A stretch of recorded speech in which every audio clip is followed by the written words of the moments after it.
We reported earlier in the show about the tragic capsize of a migrant boat off the coast of Libya. Italian officials believe that up to 700 people may have died trying to reach European shores.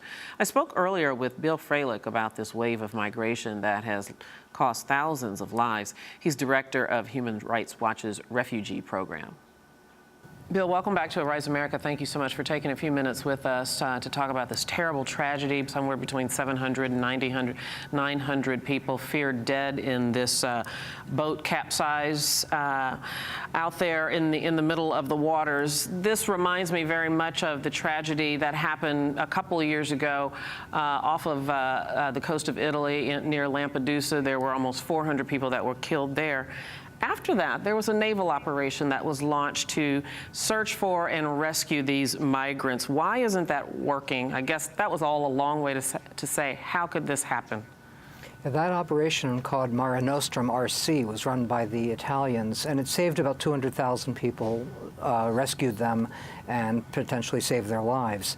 Yet in November of last year, the European Union refused to continue Mare Nostrum and instead put in something called Operation Triton, led by Frontex, which is the border management agency of the European Union, at about a third of the level of Operation Mare Nostrum. This means that they covered a much smaller area.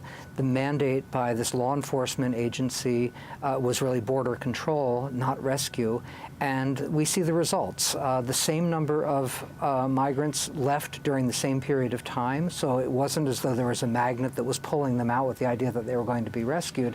They had compelling reasons to leave, and they took those risks, and the consequences of not being prepared for it, having scaled down this mission, has really left us with this tragic outcome that was entirely predictable and preventable. Indeed, it is just very, very tragic. You know, there's the political and economic oppression and repression that's going on in a number of African countries, Eritrea, Niger, Syria, Somalia, where these citizens are trying to escape oppression and find a better life. Who's to blame for how bad this situation has become?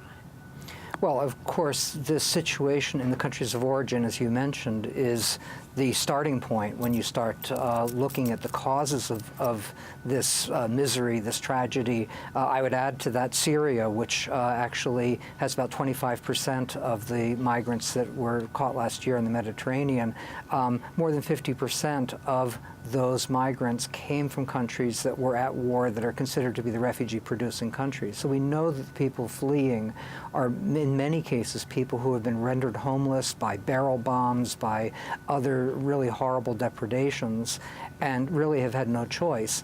They've gone really from frying pans to fires, and that in the transit countries, Egypt, Libya, they've had really no opportunities for effective protection, no prospects of assistance. The mechanisms for resettling refugees to third countries have not been used. The calls by the High Commissioner for Refugees for just 130,000 Syrian refugees have not been met by the European countries. Bill, one of your deputies there at the Human Rights Watch said this, quote, "The EU is standing by with arms crossed while hundreds die off its shores." Goes on to say these deaths might well have been prevented if the EU had launched a genuine search and rescue effort. That's the end of the quote. Elaborate a little bit more on that, but I just want to also ask you, why does it seem as if Europeans are not sympathetic at all to the plight of these migrants and the reasons for which they are fleeing their home countries? Well, it's not much better when you look at the Australians and some of the others, so I wouldn't limit it necessarily to Europeans, but we are talking about the Mediterranean, so fair question. You know, I think there is a lot of anti-immigrant sentiment, xenophobia, you know, grounded in nativist cultures, you know, economic considerations.